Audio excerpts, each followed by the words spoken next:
Assalamualaikum warahmatullahi wabarakatuh. Halo sahabat Resto Fokus, berjumpa kembali dengan saya Dias Ahmad di channel Resto Fokus TV.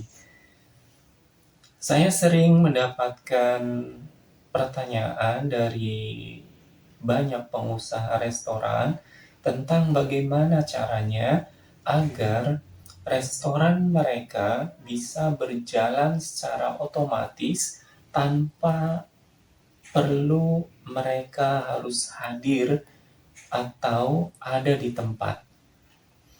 Kenapa? Karena seringnya ketika owner tidak ada, itu banyak masalah yang terjadi. Mulai dari misalnya kendala di operasional, banyak komplain, SOP tidak dilaksanakan dengan baik, dan seterusnya. Nah, ini menjadi problem bagi banyak owner atau pemilik bisnis restoran yang mereka itu mulai berpikir, kok begini-begini terus ya? Ketika saya nggak ada, selalu ada masalah. Bagaimana caranya supaya ada atau tidak ada saya, operasional restoran tetap bisa berjalan dengan baik? Dan jawaban dari semua itu adalah audit operasional. Jadi hari ini kita akan membahas mengenai apa itu audit operasional dan garis besar bagaimana audit operasional ini bisa dijalankan. Audit operasional itu adalah sebuah metode untuk melakukan pengecekan berantai dari atas sampai ke bawah untuk memastikan bahwa segala sesuatunya itu dijalankan dengan baik.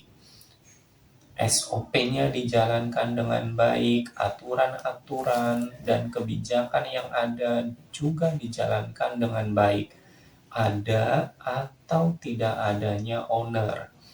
Karena dengan pengecekan berantai artinya setiap orang yang ada di restoran itu punya kewajiban untuk memenuhi tugas tanggung jawab pekerjaannya untuk nantinya akan dicek oleh orang atau departemen lain. Sehingga mau tidak mau mereka secara sistematis akan selalu bekerja berdasarkan SOP, aturan, dan kebijakan yang ada. Jadi, secara garis besarnya, audit operasional akan mengikat setiap orang yang berada di dalam perusahaan, di restoran untuk melakukan tugas dan tanggung jawab pekerjaannya dengan baik.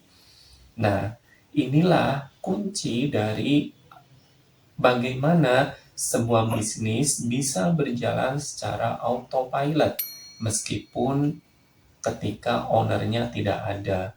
Bahkan nantinya ketika misalnya manajernya sedang tidak ada atau misalnya supervisornya sedang tidak ada, sistem akan tetap berjalan tanpa harus tergantung kepada satu atau dua orang tertentu. Dalam bisnis, kita tidak boleh menjadikan bisnis ini tergantung kepada satu orang, karena bisa berakibat fatal. Jadi, kita harus membuat sebuah sistem di mana sistem membuat segala sesuatunya berjalan secara otomatis tanpa tergantung kepada satu orang, dua orang, dan seterusnya. Jadi, audit operasional ini mengikat semua orang untuk bisa bekerja dengan baik sesuai dengan SOP, sesuai dengan aturan dan kebijakan yang ada. Kenapa? Karena mereka akan dicek. Mereka tahu bahwa hasil pekerjaan mereka akan diperiksa, akan dicek, sehingga mereka terdorong untuk selalu sadar bahwa mereka harus mengerjakan tugas dan pekerjaannya dengan baik, tidak asal-asalan. Sebagai contoh, ketika misalnya sistem tidak ada, hanya bergantung kepada satu orang, katakanlah owner, maka ketika ownernya tidak ada, maka orang-orang, para pekerja, karyawan, mungkin akan merasa, oh owner kan lagi nggak ada, kita kerjanya biasa aja. Misalnya seharusnya bekerjanya itu standarnya adalah 1 jam menghasilkan beberapa produktivitas, tapi ketika tidak ada owner hanya menghasilkan 2 atau 3 produktivitas saja. Dan ini tentu saja akan menyebabkan loss produktivitas yang nanti arahnya tentu saja artinya kinerjanya akan menurun. Nah, dari sini kita bisa melihat satu contoh saja dari produktivitas. Contoh lain misalnya, oh karena owner tidak ada atau tidak ada yang mengawasi, ya sudah saya kerjanya asal-asalan saja, nggak perlu harus sesuai SOP. Nah, ini juga yang perlu kita cegah. Nah, audit operasional akan membuat pengecekan berantai yang mengikat setiap orang, akan mendorong setiap orang untuk tetap bekerja dengan baik. Audit operasional akan kita lakukan 1 bulan sekali. Nah, yang diaudit mana saja? Yang diaudit adalah service atau di pelayanan, kemudian di kasir terkait administrasinya, kemudian di stockkeeper terkait dengan pencatatan inventory, kemudian di barista terkait kualitas, dan di kitchen terkait produk.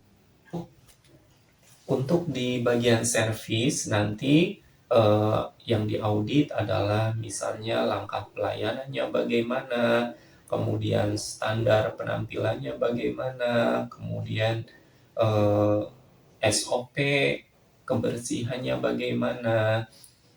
Untuk di produk, baik barista maupun di kitchen atau dapur, yang diaudit adalah sisi kualitasnya, mulai dari kualitas bahan, kemudian cara penyimpanan, sampai dengan SOP pengolahan menu.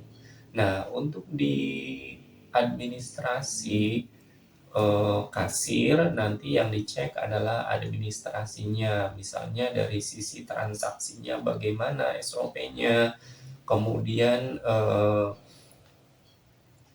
bukti transaksi keuangan yang ada, misalnya nota-nota pengeluaran uang, apakah sudah sesuai dengan prosedur, kemudian untuk di stockkeeper itu pencatatan inventorinya apakah sudah dijalankan dengan baik, kemudian prosedur penerimaan barangnya bagaimana, kemudian termasuk juga nanti misalnya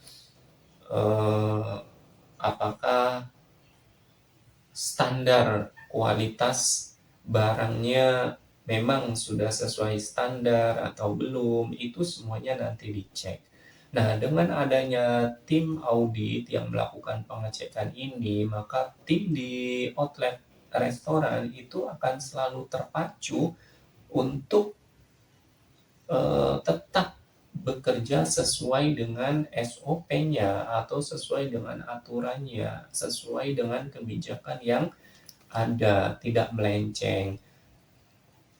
Nah, ini adalah kunci bagaimana audit operasional itu bisa berjalan dan membuat sistem operasional itu bisa autopilot meskipun ada atau tidak ada owner.